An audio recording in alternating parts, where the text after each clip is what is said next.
Selamat datang kembali di channel Oyen GG. Di video kali ini kita akan melanjutkan cerita Donghua Battle Rock Draven. Ayo langsung aja ke alurnya.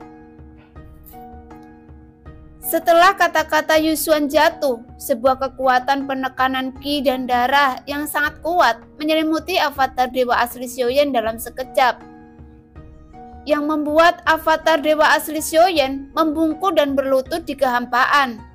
Bahkan di bawah tekanan ki dan darah dari Yusuan, avatar dewa asli Xiaoyan tidak mampu berdiri tegak. Pada saat yang sama, Yusuan melangkah maju ke arah avatar dewa asli Xiaoyan. Dia merentangkan kelima jarinya dan menekan langsung ke avatar dewa asli Xiaoyan dan berkata dengan dingin, "Tidak peduli siapa Anda, di bawah telapak tangan saya, tubuh Anda tidak akan berdiri." Saat 5 jari Yusuan bergetar hebat, kepala avatar dewa Xiaoyan terjepit dan meledak. Duar. Setelah ledakan bergema, kepala avatar dewa asli hancur. Darah menyembur keluar dari kepalanya yang membuat darah avatar dewa asli Xiaoyan berceceran di mana-mana. Namun, di bawah pemandangan yang kejam ini, Yusuan tidak berhenti. Yusuan meninju dada avatar dewa asli dengan pukulan yang sangat keras, yang mengakibatkan seluruh tubuh avatar dewa asli Xiaoyan retak. Tulang dadanya hancur. Pada saat yang sama, Xiaoyan juga dapat merasakan rasa sakit yang luar biasa ketika avatar dewa asli terluka parah, karena ketika tubuh avatar terluka, jiwa Xiaoyan juga akan terluka. Segera hubungan antara avatar dengan tubuh utama menjadi kabur. Meskipun kekuatan jiwa Xiaoyan dapat dikeluarkan dari tubuh avatar dewa asli, lukanya yang sangat parah, tetapi dampak itu dapat menyebabkan kesadaran avatar dewa asli benar-benar menghilang. Pada saat ini, Xiaoyan hampir kehilangan kontak dengan avatar dewa asli. Karena satu-satunya yang dapat dirasakan oleh Xiaoyan adalah bahwa tubuh avatar dewa asli telah jatuh, terbungkus oleh suhu panas yang sangat kuat, yang menyebabkan Xiaoyan benar-benar kehilangan kontak dengan avatar dewa asli.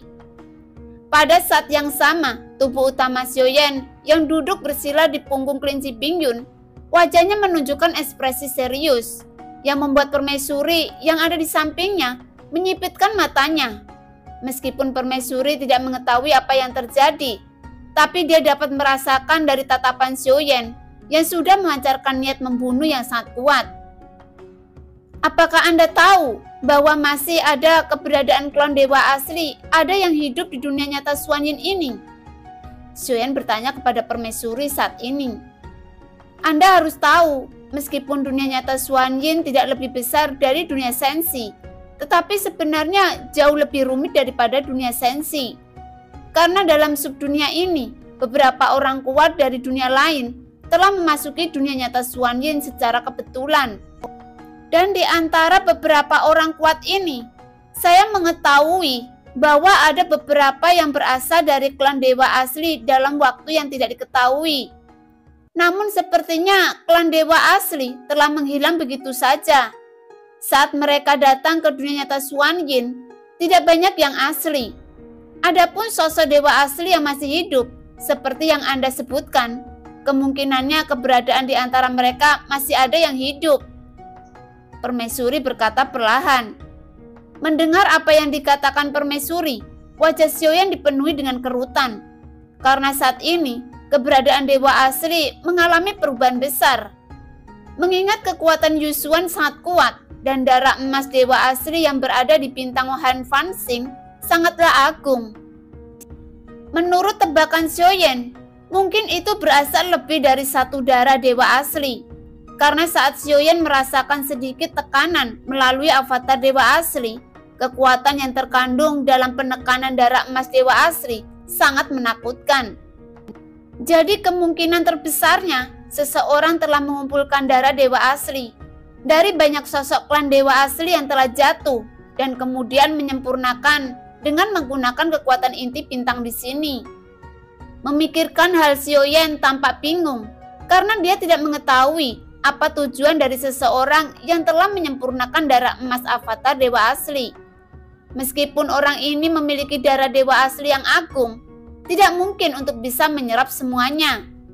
Jadi kemungkinan terbesar tujuan orang ini adalah memiliki keterikatan kelangsungan hidup klan Dewa Asli. Meskipun Xiaoyan telah menerobos keabadian Kaisar, bahkan jika Xiaoyan bergabung dengan avatar Dewa Asli untuk menghadapinya, mungkin masih sulit untuk menjadi lawannya. Karena tidak semua orang dari klan Dewa Asli seperti Dewa Asli Taihe.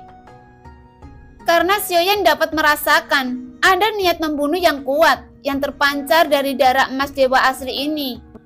Dan apa yang dilakukan Yushuan saat ini membuatnya marah.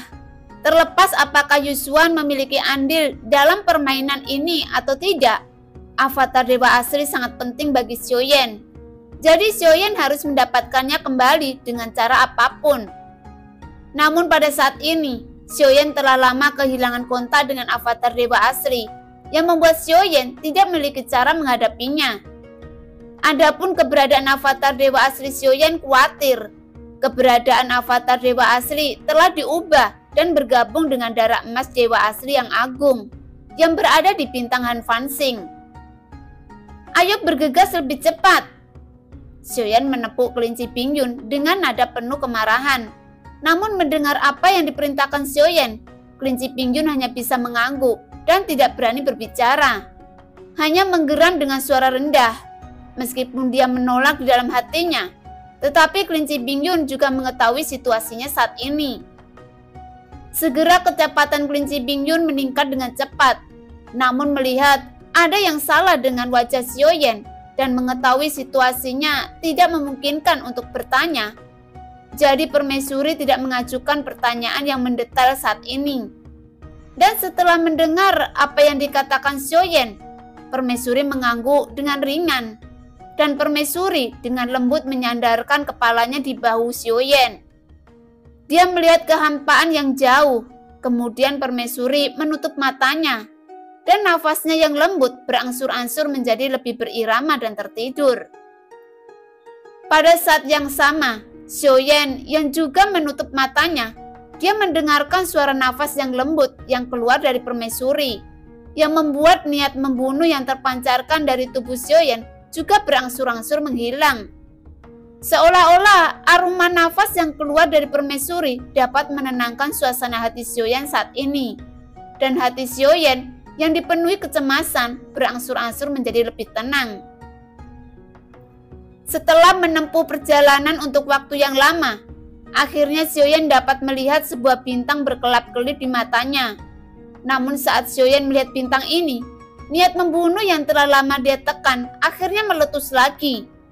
Karena Xiaoyan sudah memiliki perasaan yang mendalam terhadap avatar Dewa Asli, yang sepertinya bagian dari tubuhnya sendiri. Belum lagi, Xiaoyan mendapatkan avatar ini dengan bantuan Yang Mulia dan Yang Mulia Jahat dengan harga yang sangat mahal. Oleh karena itu, tubuh avatar Dewa Asli yang terbakar ini adalah miliknya sejak awal dan tidak akan ada yang bisa mengambilnya dengan mudah. Setelah mendekati bintang Han Fanxing, permaisuri membuka matanya perlahan dari bahu Xiaoyan.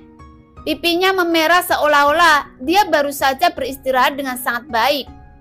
Pada saat yang sama, permaisuri menatap Xiaoyan yang penuh dengan niat membunuh. Kemudian dia tersenyum dan berkata, "Saat tertidur, saya bermimpi yang sangat indah." Saat Xiaoyan menoleh untuk melihat permaisuri, matanya penuh kelembutan. "Apa yang Anda impikan?" Xiaoyan bertanya dengan suara lembut. Dan tidak ada niat membunuh yang terpancar dalam kata-katanya. Namun permaisuri tidak menjawab dan hanya menunjukkan senyuman di wajahnya yang cantik. Adapun Xiaoyan yang melihat permaisuri tersenyum dia dapat merasakan di dalam hatinya. Dalam tatapan mata permaisuri, ada kelembutan yang dipenuhi kasih sayang yang terpancar darinya. Merasakan ini, Xiaoyan terdiam dan melihat permaisuri dengan serius. "Saya tidak akan memberitahu Anda apa yang saya impikan." Permaisuri tersenyum nakal dan menjawab Xiaoyan. Xiaoyan mengulurkan jarinya dan mencubit hidung mungil di wajah yang cantik. Kemudian tersenyum dan menggelengkan kepalanya. Sepertinya kedua sosok ini yang sedang dilanda asmara sangat menyukai perasaan ini. Karena ini adalah saat-saat terakhir yang mereka bisa habiskan bersama. "Jika Anda tidak memberitahu saya, maka saya tidak memiliki kesempatan di masa depan." Xiaoyan bertanya lagi tentang mimpi indah yang disembunyikan permaisuri. Tapi permaisuri menggelengkan kepalanya. Tepat ketika keduanya berbicara tentang cinta, sebuah bintang yang tampak seperti sebutir beras berubah menjadi bintang sedang hingga besar. Ketika mereka melihat ke arah bintang Han Fanxing dan semakin dekat dengan bintang yang semakin besar, dapat dilihat bintang ini sepenuhnya ditutupi salju. Bahkan tidak ada jejak kehidupan di dalamnya. Namun kenyataannya, tepat di bawah lapisan es ini terdapat banyak urat spiritual yang memungkinkan seseorang menggunakan lapisan es sebagai pondasi dan melemparkan esensi darah emas dewa asli ke dalam inti bintang. Karena di dalam lapisan es seluruh bintang hampir dipenuhi dengan lapisan es tebal. Jadi saat avatar dewa asli Xiaoyan datang ke sini sebelumnya, saat dia memasuki inti bintang, retakan yang dibuat avatar dewa asli secara alami akan terhapus oleh salju dan udara dingin, kemudian dibekukan kembali, yang membuat jejak yang ditinggalkan avatar dewa asli di bintang ini secara bertahap akan menghilang. Untungnya Xiaoyan masih dapat merasakan segel pada avatar dewa asli. Segera Xiaoyan menyebar kekuatan jiwa alam untuk merasakan segel yang tertinggal pada avatar dewa asli. Namun jejak yang ditinggalkan oleh avatar dewa asli pada lapisan bintang tidak dapat dihancurkan. Meskipun kelinci Bingyun mencoba yang terbaik menggunakan hembusan udara dingin. Apakah Anda bodoh? Bintang ini diselimuti udara dingin dan salju, dan Anda menggunakan hembusan udara dingin. Cepat gali tanah. Xiaoyan mencibir kelinci Bingyun. Setelah kata-kata itu jatuh, kelinci Bingyun mengeluarkan geraman rendah, seperti dia tidak ingin melakukannya. Namun dia tidak memiliki keberanian untuk mengatakannya. Jadi dia tidak punya pilihan selain melakukannya. Segera sebuah kekuatan yang sangat agung meledak dan menyelimuti seluruh tubuh kelinci Bingyun. Dia bergegas ke arah lapisan dan menembus tanah. Saat lapisan es pecah, dia tidak melihat tanah di sekitarnya, tetapi hanya ada beberapa lapisan es. Namun setelah menembus seluruh lapisan es, lapisan tanah dapat terlihat dalam kegelapan, tetapi mereka tidak dapat membedakan apa yang ada di sekitarnya. Setelah turun hingga puluhan ribu kaki menembus tanah dengan kecepatan yang sangat cepat, mereka akhirnya dapat melihat banyak ruang di sekitarnya. Tanpa berpikir terlalu lama, jiwa alam Xiaoyan menjelajahi setiap ruang, dan dia langsung melihat ke satu sisi. Xiaoyan menatap kelinci Bingyun dengan aneh. Meskipun Xiaoyan tidak bisa melihat ekspresi kelinci Bingyun saat ini, tetapi saat mendengar suara geraman kelinci Bingyun, orang dapat membayangkan bahwa kelinci Bingyun terlihat seperti anjing. Meskipun dalam nada geramannya kelinci Bingyun menolak, tapi meski begitu kelinci Bingyun masih patuh dan bergerak dengan cepat pergi ke arah yang ditunjuk Xiaoyan.